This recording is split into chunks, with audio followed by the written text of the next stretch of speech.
O sea, se podría haber hecho mucho mejor de lo que se hizo en la década de los 90 en materia de no solo evitar la inflación, en lo que se tuvo mucho éxito, sino también en evitar la deflación. Pero llegado al año 2001 y con una situación tan adversa como la que teníamos en el mundo y ya con un problema de deuda pública y privada, y en particular una deuda que fue la que provocó la crisis, que fue la deuda de las provincias con el sistema bancario, que eran a tasas flotantes de interés y las tasas de interés se habían ido muy arriba y las provincias obviamente no tenían forma de pagar esas deudas. En una circunstancia como esa había que buscar una solución ordenada a los problemas que teníamos, sin desorganizar completamente la economía. Lamentablemente, utilizaron los inconvenientes que había para tirar abajo al gobierno de la Rúa y sacarme a mí del Ministerio de Economía, y lo que hicieron después fue una desorganización completa de la economía argentina. ¿Usted hubiera devaluado, doctor, en aquel momento, en el 2001? No, en el 2001, en realidad en la práctica... de la canasta de monedas. Bueno, en la práctica habíamos empezado a provocar una devaluación fiscal. ¿En qué consistía?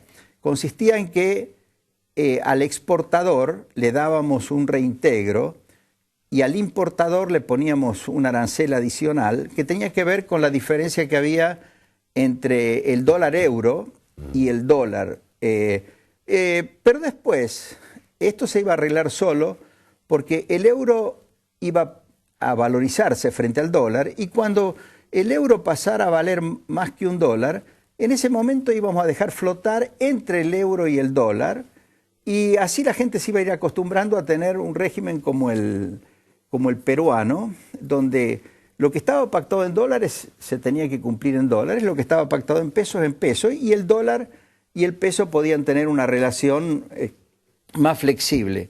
Eso hubiera sido una salida ordenada, pero además la gran solución vino desde afuera. Fueron el aumento de los precios de los productos de exportación. Y esos iban a venir, a mediados del 2002 ya empezó ese proceso, se acentuó en el 2003 y se mantiene hasta ahora. Esa fue la verdadera solución, era la verdadera solución.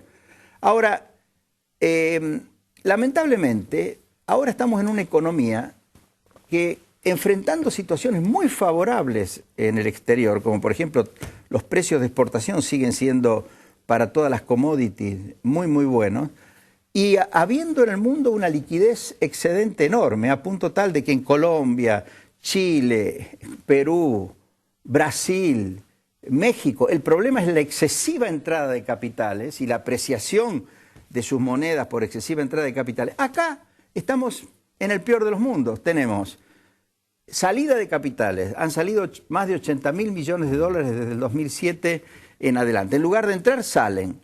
Ahora el gobierno ha tenido que poner restricciones a la venta de dólares y se ha creado el mercado paralelo del dólar con todos los inconvenientes que eso significa.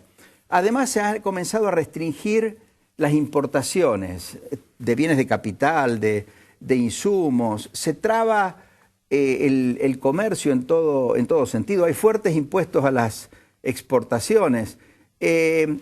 Ahora se está creando un problema que ya no es de demanda, es de oferta. O sea, ¿por qué está estancada Argentina?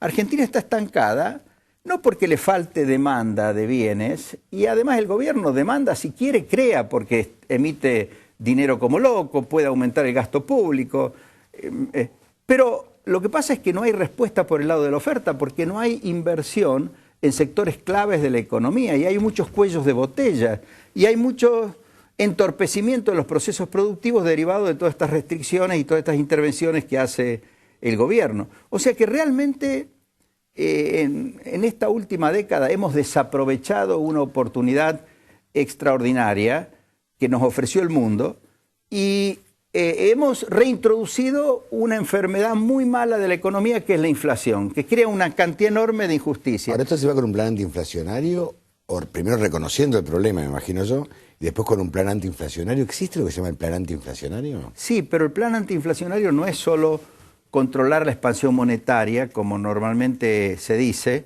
sino que se puede implementar sobre la base de una economía bien organizada. Por ejemplo, no hay formas de conseguir bajar de manera sostenible la inflación si por un lado no se cierra la brecha fiscal, el déficit fiscal, o si sigue habiendo un poco de déficit fiscal, no se accede a financiamiento interno o externo a través de deuda. Si la única forma que hay de financiar el déficit fiscal es con la emisión monetaria, usted no va a poder parar la inflación. Ahora, para que alguien internamente o externamente esté dispuesto a prestarle al sector público argentino, el sector público argentino no puede hacer lo que hace con el SER, que lo distorsiona.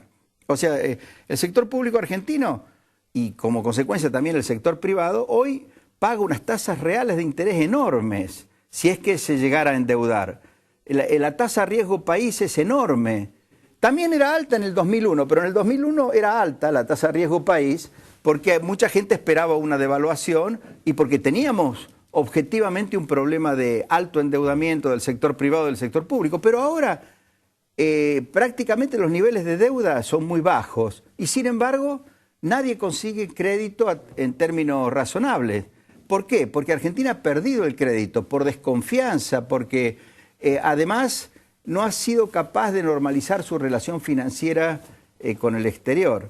O sea que para salir de esta situación se necesita un replanteo integral de las reglas de juego de la economía, de la organización de la economía, que lamentablemente este gobierno de Cristina Kirchner no lo puede hacer. Doctor, ¿no es el momento también de cambiar los fondos de coparticipación federal, sentarse con las provincias y cambiar los porcentajes, teniendo en cuenta que las provincias prácticamente están muy endeudadas y empobrecidas? Bueno, fíjense.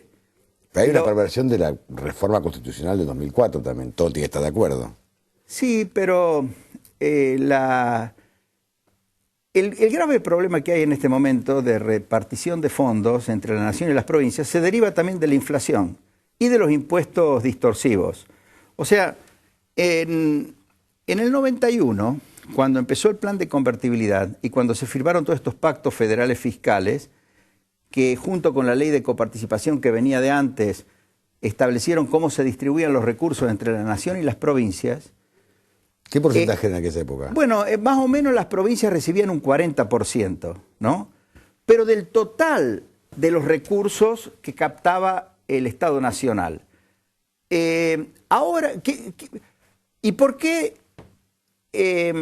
digamos, se pasó a repartir el 40% cuanto antes? Hasta unos meses antes se repartía apenas el 20%, porque el gobierno nacional dejó de tener dos grandes recursos que no se coparticipaban, que eran la emisión monetaria y las retenciones agropecuarias. Esos dos grandes recursos, que vienen siempre de la mano de la inflación y de una economía mal organizada, claro, esos los administraba la nación y no los repartía. Entonces lo que la nación repartía era nada más que un tercio de los recursos totales que captaba, que eran los impuestos legislados.